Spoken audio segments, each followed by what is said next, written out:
मित्रांनो, तामिळनाडूतल्या सुखद आठवणी मनात साठवून आता आपण निरोप घेऊया कांचीपुरमचा आणि आता परतीचा प्रवास चालू करूया. आता मी जाणार आहे आज कर्नाटकातील तुमकुर येथे, जे इथून साधारण 350 किलोमीटर आहे. तर संध्याकाळी 5 ते 6 वाजेपर्यंत तिथे पोचण्याचा माझा प्रयत्न राहील. तर आता आपण डायरेक्टली भेटूया तुमकुरमध्येच.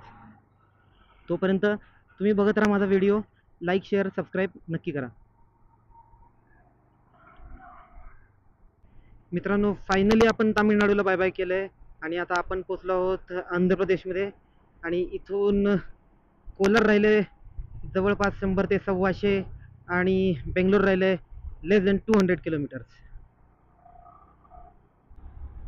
खूप सुंदर हायवे मित्रांनो हा. बघूया आता मला तुमकुरूपर्यंत हा असाच हायवे लागतोय का काही अजून वेगळा रस्ता आपल्याला लागतो. तर इथं आजूबाजूचे तुम्ही लँडस्केप बघून घ्या. खूप सुंदर आहे इथला परिसर. पण हे बघा, इथलं सगळा टेकड्यांचा परिसर आहे या ठिकाणी. खूपच सुंदर आहे इथं सगळं.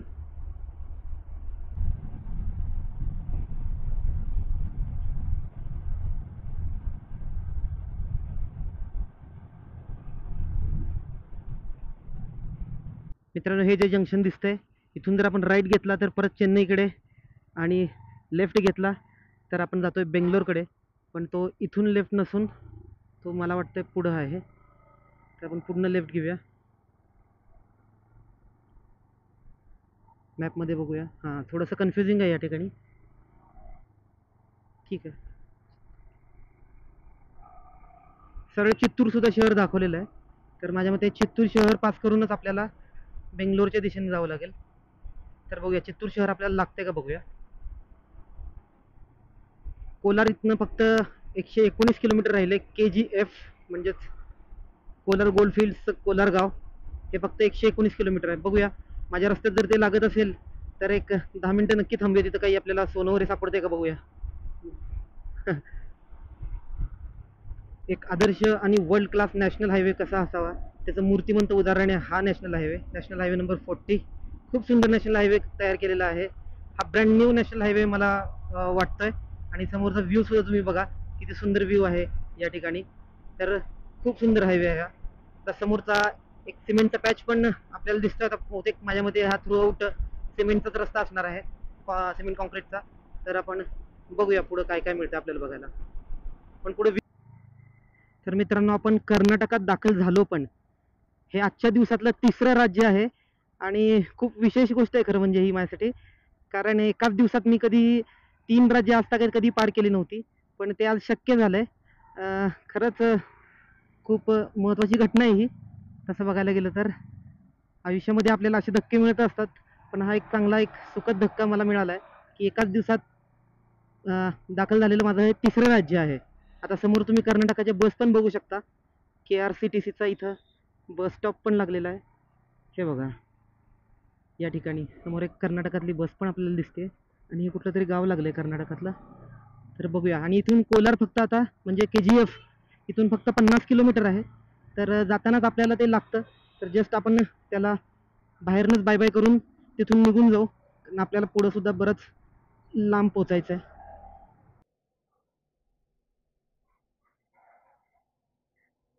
110 रेट है स्पीड पेट्रोल.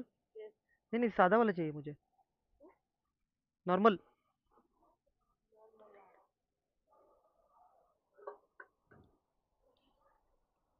ये कितना हो गया? 552.9.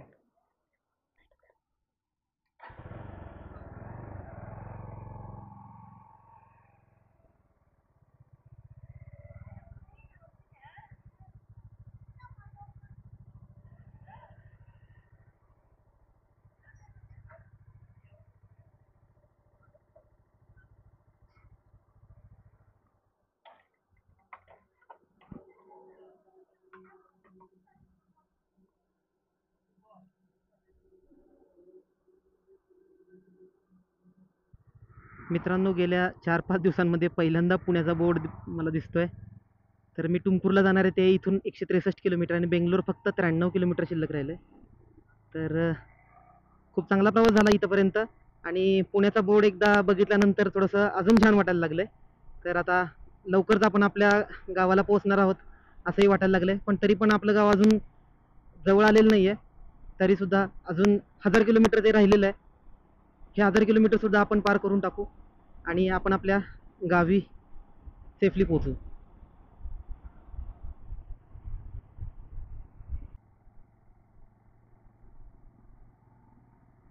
मित्रांनो, आता हे जे तुम्ही शहर बघताय ते एक खास शहर आहे. ते आहे milk and silk city Kolar. आणि ज्याची ओळख सिटी ऑफ गोल्ड माइन्स अशी पण आहे. KGF पिक्चर आपण बघितला असेल, तो याच बहुतेक कोलार शहरावर आधारित असा सिनेमा तो घेतलेला होता. मी अजून तो बघितलेला नाही पिक्चर, पण KGF तो त्यामुळे फेमस झालेला चित्रपट आहे. तर मला कधी वाटलं नव्हतं की ह्या कोलारसारख्या ठिकाणी आपण कधी येऊ, पण या बाईकच्या माध्यमातून आणि या ट्रिपच्या निमित्ताने मला या ठिकाणी यायला मिळालं. तर खूप छान वाटलं इथे येऊन. बघूया परत कधी आयुष्यामध्ये या अशा ठिकाणी येता येते का. इथं मी आता जस्ट गुगलवरती बघितलं तर काही टुरिस्ट अट्रॅक्शन्स पण या ठिकाणी आहेत. बघूया कधी जमलं तर आपण या ठिकाणी नक्की येऊन जाऊ. तर हे आहे कोलार शहर, आपण बघू शकता.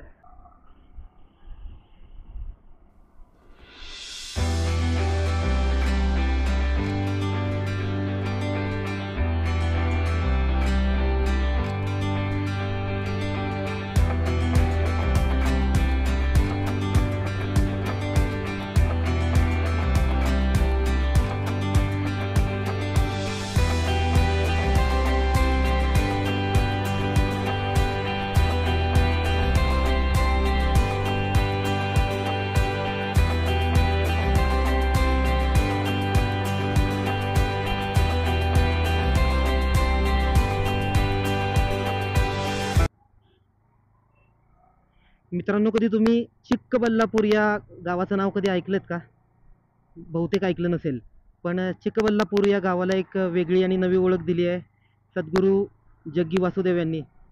त्यांनी या ठिकाणी आदियोगी शंकराचा एक शिल्प या ठिकाणी साकारलंय, जे सर्वात उंच असं आदियोगी शंकराचं शिल्प आहे. पहिलं शिल्प पहिलं शिल्प आहे कोइंबतूरला तामिळनाडूमध्ये, आणि दुसरं शिल्प इथं कर्नाटकामध्ये चिक्कबल्लापूरला त्यांनी साकारलंय. तर ऑन द वेच ते असल्यामुळे मी ऐनवेळी ठरवलं की आपण तिथं सुद्धा जाऊन येऊया. बघूया कसं काय वाटतं त्या ठिकाणी गेल्यानंतर. मला वाटतं खूपच छान असेल ते. तर आपण पहिल्यांदा चिक्कबल्लापूरला जाऊया आणि त्याच्यानंतर मग आपलं आजचं जे डेस्टिनेशन आहे त्या ठिकाणी आपला मुक्काम करूया. मित्रांनो, चिक्कबल्लापूर हे मला आजच्या दिवसात मिळालेलं दुसरं सरप्राईज आहे. कारण हे ठिकाण माझ्या आयटिनरीमध्ये कधीच नव्हतं. मी इकडे येणार सुद्धा नव्हतो. पण योगायोगाने इकडं मला यायला मिळालं. एक्साइटमेंट खूप आता जास्त वाढलेली आहे मला. तर बघूया आता चिक्कबल्लापूरला जाऊन आदियोगीचं आपण दर्शन घेऊया. आदियोगी स्टॅच्यूकडे जाणारा हा असा एक नयनरम्य असा एक रस्ता आहे. भले मोठे पहाड आहेत ह्या ठिकाणी, आणि इथून फक्त 2.5 किलोमीटर अंतर राहिलं आहे. तर हा घाट पार करून आपण आदियोगीला पोचूया आणि आदियोगीचं दर्शन घेऊया. रोडसुद्धा खूप सुंदर केला आहे, आणि ही सगळी डेव्हलपमेंट माझ्या मते ईशा फाउंडेशनच केलेली आहे. खूप सुंदर वाटतं इथं आल्यावरती.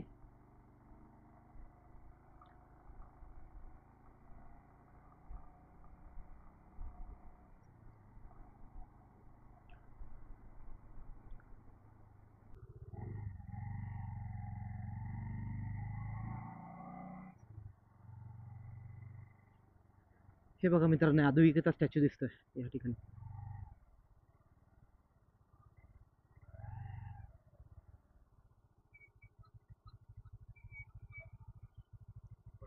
हां, 20 ऑनलाईन.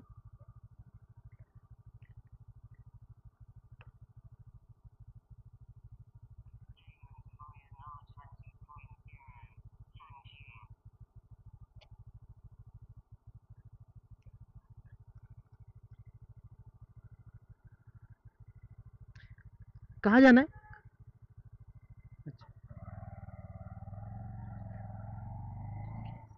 20 रुपीजचं एंट्री तिकीट पण आहे या ठिकाणी. आणि आता आपण पोचलोच आहोत.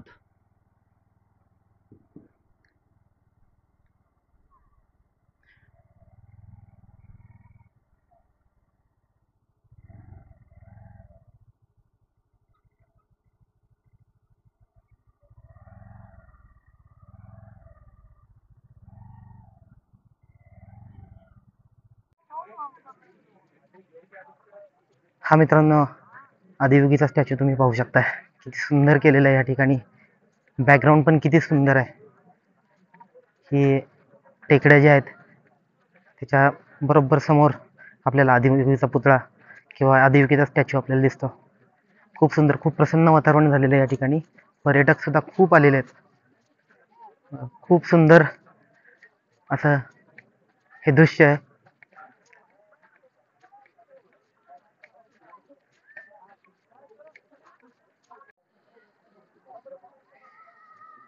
112 फूट उंच असलेला हा आदियोगीचा स्टॅच्यू 2 वर्षापूर्वीच या ठिकाणी उभारला गेलाय. आणि समोर एक मोठा नंदी पण आपल्याला दिसतोय.